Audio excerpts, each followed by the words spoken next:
Hello, everyone. My name is Zhiang Wang, a third-year PhD student at UC San Diego. Today, the title of my presentation is RTL-MP, Toward the Practical Human Quality Chip Planning and Microplacement. This is the outline of my presentation. Firstly, I will start with the background and motivation of our work. Then I will summarize our main contributions and explain our main methodology. Next, I will describe our experiment setup and results. Finally, I will conclude my talk with a quick summary and our ongoing work. Let me start with the background and motivation. Why is a microplacement a hugely important and crucial issue? Because fixing the big blocks in the chip floor plan sets the direction for all of the plates and route that follows.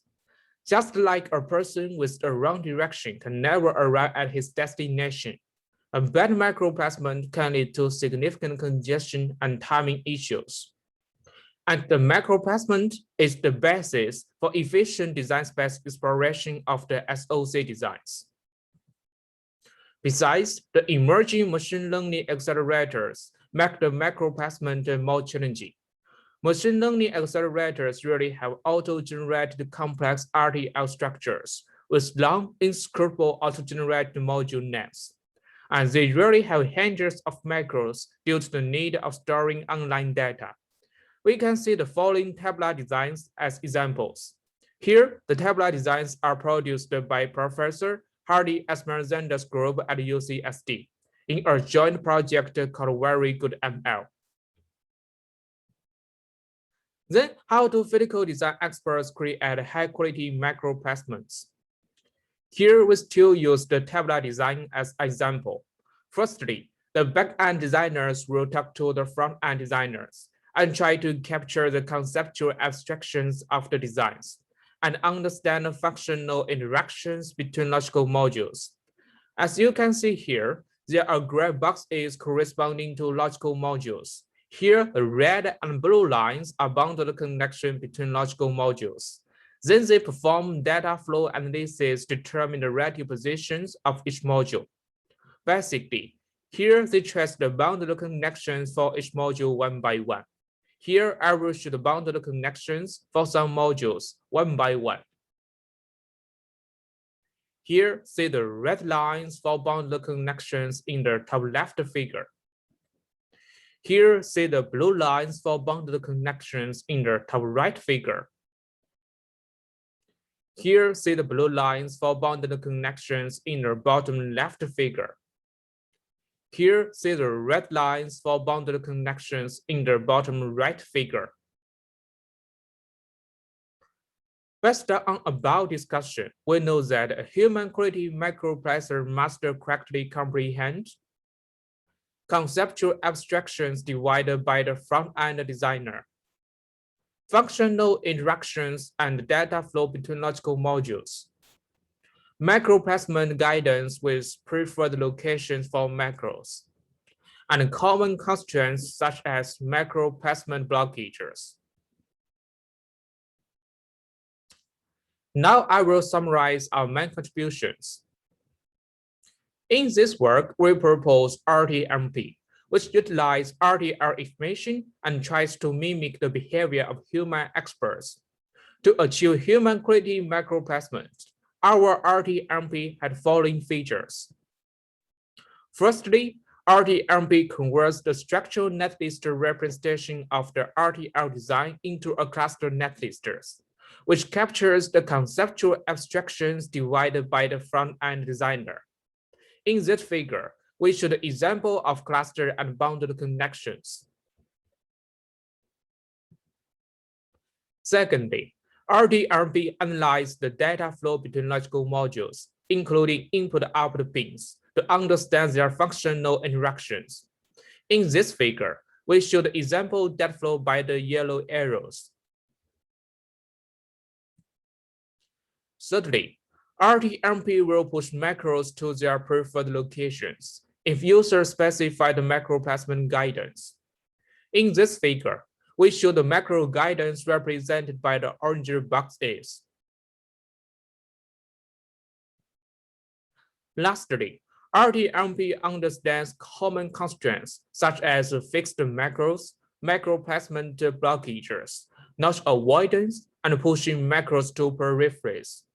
In this figure, we show the notch region by the red circles.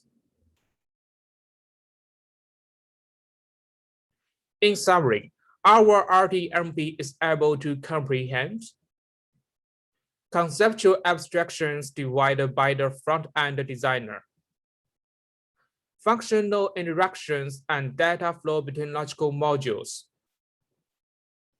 macro placement guidance with preferred location for macros, and common constraints such as macro placement blockages. Now I'll explain our main methodology. This figure shows the flow of our RTL-MP. RTL-MP is built based on open road infrastructure. It takes floor plan depth with pressed I/O pins, synthesizes hierarchical netlist and timing constraint as input, and generates floor plan depth with pressed macros. It consists of 4 major components: auto clustering agent, shape agent, macro placement agent, and pin alignment agent. Auto clustering agent converts the structural netlist representation of the RTL design into a cluster netlist. After auto clustering, we have a cluster netlist in which the nodes are clusters and nets are bounded connections between clusters. Then we use shape agent to determine the possible shapes and aspect ratio constraints for all the clusters. After calling the shape agent, we have aspect ratio choice for all the clusters. Then we call macro placement agent to determine position and shape for each cluster. Finally, we use pin alignment agent to finalize location and orientation of macros in each macro cluster, 1 macro cluster at a time. Now, let's look at the auto clustering agent. The auto clustering agent converts the structural netlist representation of the RTL design into a cluster netlist.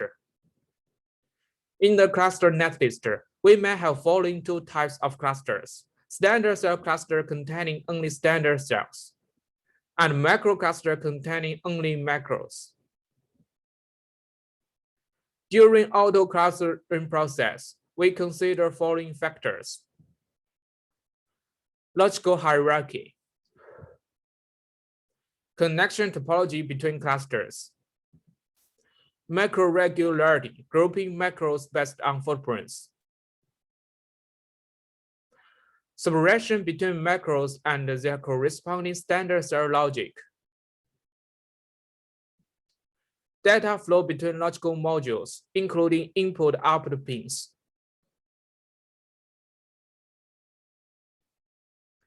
Here, we define virtual connections between macro clusters to capture the data flow information. Virtual connection is defined as the connection bit width between 2 clusters divided by 2 to the power of their register distance. In this example, the connection between cluster A and cluster B is 32 bits, and their register distance is 1. So the virtual connection has 16 bits. Similarly, the virtual connection between cluster B and cluster C has 8 bits. Now let's look at the shape agent. After auto clustering, we have a cluster netlist in which the nodes are clusters and nets are bounded connections between clusters. Then we use the shape agent to determine possible shapes and aspect ratio constraints for all clusters. For a standard cell cluster, the aspect ratio is specified by the upper bound and lower bound. For a macro cluster, we simply enumerate all the possible macro tilings and keep the macro tilings with minimum area. Here we show an example of a macro cluster with 12 macros. Now let's look at the macro placement agent. After calling the shape agent, we have aspect ratio choice for all the clusters. Now we call the macro placement agent determine position and shape for each cluster. Here, we use sequence pair to represent clusters in the netlist and simulated annealing to optimize the cost function. And we adopt the go with the winner scheme to improve the performance of simulated annealing. And the microplasma agent can handle multiple constraints. Fix the outline. Macroperiphery bias. Macro blockage. Pre-press the macros. Pin access. Macro guidance. Notch avoidance. Here we model each constraint as a term in the cost function, and we use auto-tuning to tune the weight for different objectives in the cost function.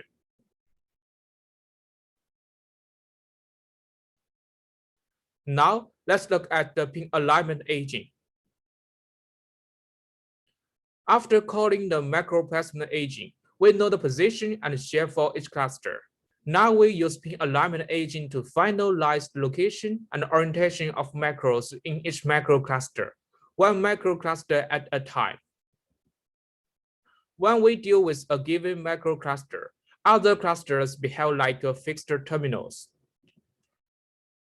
Here, we still use sequence pair to represent the macros in the macro cluster, and simulated annealing with go with the winner's scheme to optimize the cost function.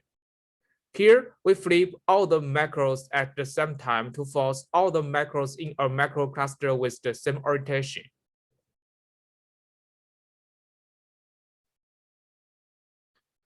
Now, I will describe experimental setup and the results.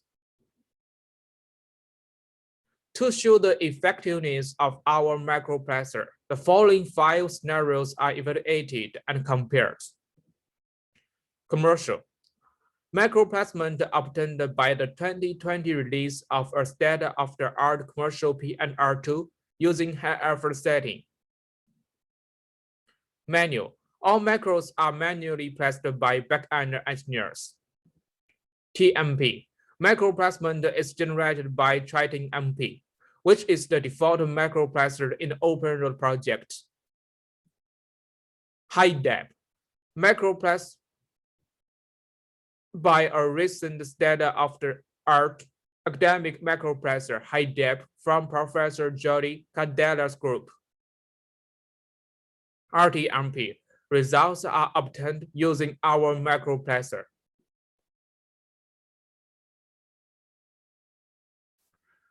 This slide shows the statistics of the 5 test cases we used in our experiments. We implement all the designs in Jeff12 technology. Here, Swirl-Wrapper, Ring, Coyote, and Beep Single are all open source designs. Sandy is the machine learning accelerator. CI53 is a high efficiency processor from ARM. Here we provide a macro blockage for design Sandy and macro guidance for design CI53 to study the effect of different constraints.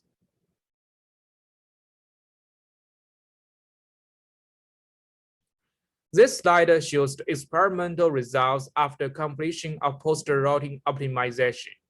Here, all the standard cell placement and routing are done by commercial tools, and all the timing metrics are reported at the worst case. In this table, rows represent circuits and microplacement flows, and columns give information on number of standard cells. Whereas in meters, number of DRCs, time in information, what's the negative stack and total negative stack in nanoseconds, power in milliwatts, and turnaround time in minutes for a single run. We can see clearly that RTL-MP achieves the smallest route wireline for all tested cases. In the next few slides, I will show some example post-routing layouts.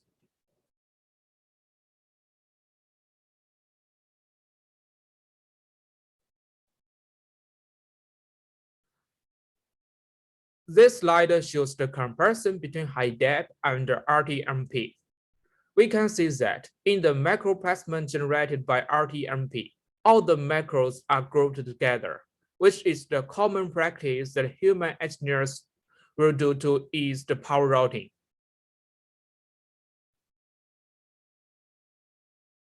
This slide shows the effect of user-defined macro placement blockage.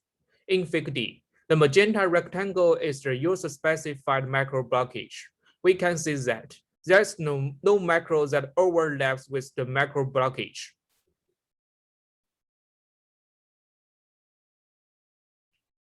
This slide shows the comparison of the result obtained by commercial TMP, manual, and RTL-MP flow. In the macro placement obtained by the commercial flow, we can see some notches, which cannot be used by P&R tools. In the macro placement obtained by the TMP flow, we can see that some macros are clumped together, which may cause routing issues. And the macro placement generated by RTL-MP looks much similar to the manual macro placement.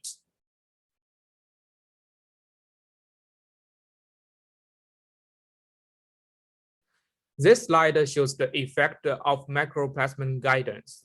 In Fig I, we use the bounding box of each macro cluster in Fig J as its preferred region, showing as the orange box is. In Fig J, we use the center region of each macro cluster in Fig G as its preferred region, showing as the orange rectangles. The point of Fig I and J is that RTL-MP responds smoothly to such constraints that can arise from earlier steps in the flow.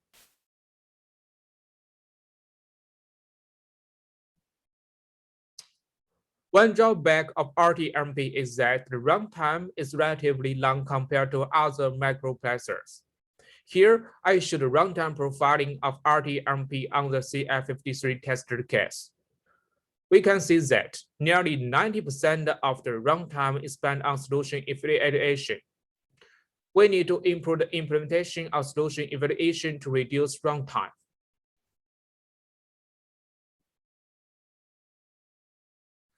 Now I will conclude my talk and introduce our ongoing work. In summary, we propose RTL-MP in this work, which utilizes RDR information and tries to mimic the behavior of human experts.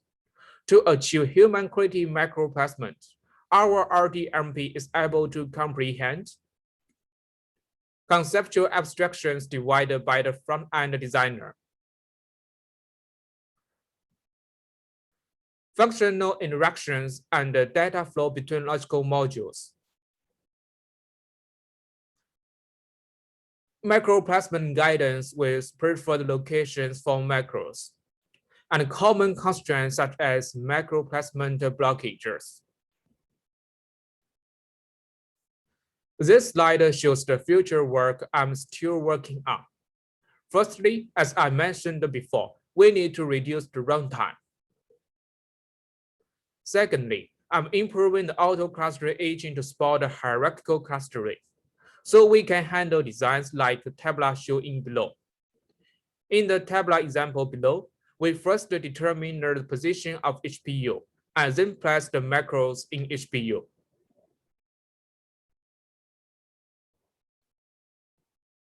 Thank you for your attention.